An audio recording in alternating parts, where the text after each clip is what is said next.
Next, we have a big question. He says, I watched Mr. Metakur's recent stream. I saw the Chinese freaking out and being selfish with lots of negative externalities and no regard for the well-being of their fellow countrymen.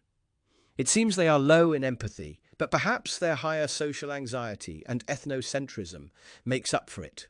So they evolved for dense urban environments.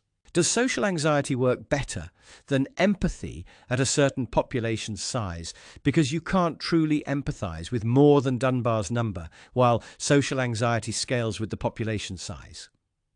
Also, social anxiety could scale with population density, whilst empathy doesn't scale well in large cities. China has historically had large cities, and so they have evolved to them. Yes, well, that's a very interesting question. The Chinese, based on research by Rushton, are lower in agreeableness than European people and have a capacity to be quite extraordinarily cruel comparatively. But I wondered if that was just a general ethnocentric attitude towards things that are out-group. What's your thoughts on this? Remember a little while ago we talked about the distinction between shame and guilt.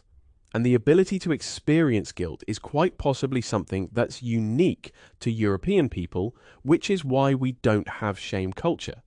We capitalize on guilt instead, and the idea is that guilt gives you an internal ability to correct your decisions and do the right thing.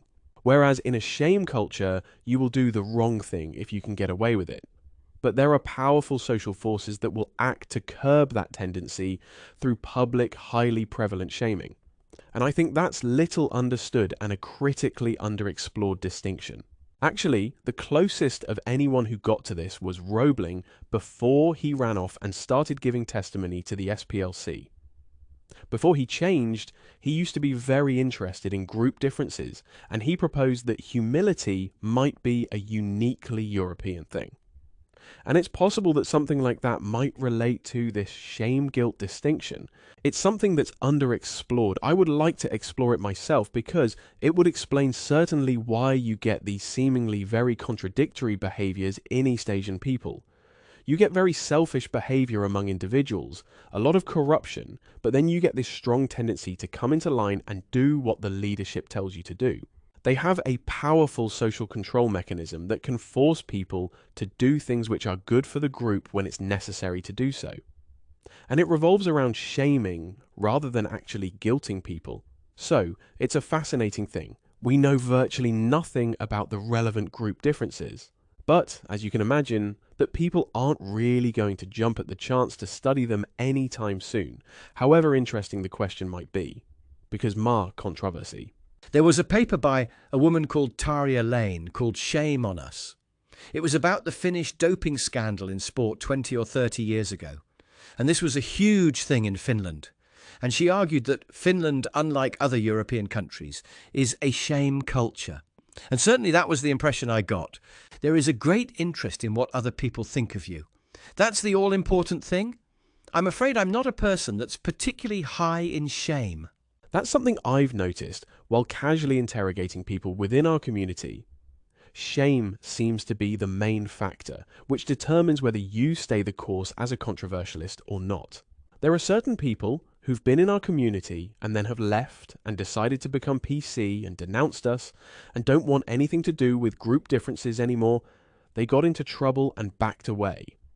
The thing they all seem to have in common is that these researchers tend to experience intense shame. And they're completely opportunistic. They put their names on papers, examining race differences, and making a case for the reasons why we need to study these. So total opportunists, but as soon as they experience any kind of blowback, they get shamed, and they drop it, and they turn on you. Whereas opposingly, you get a lot of people who are totally the opposite.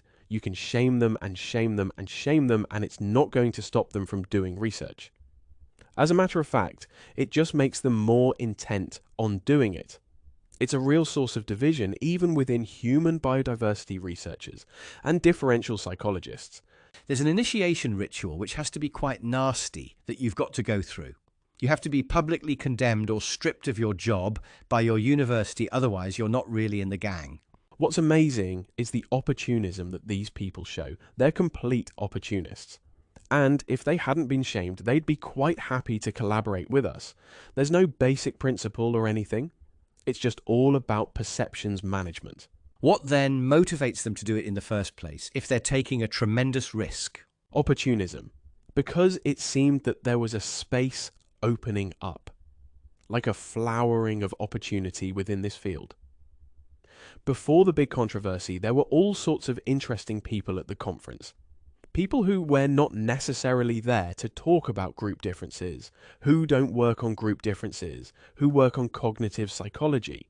There seemed to be this space that existed within academic publishing as well for talking about this stuff. And a lot of people thought that things were just going to get better and the constraints on this research were going to get lifted and there were going to be more opportunities. So, a lot of the more opportunistic people wanted in. But then all of a sudden things get shut down very rapidly by negative controversy and these people see no opportunities anymore, so they just GTFO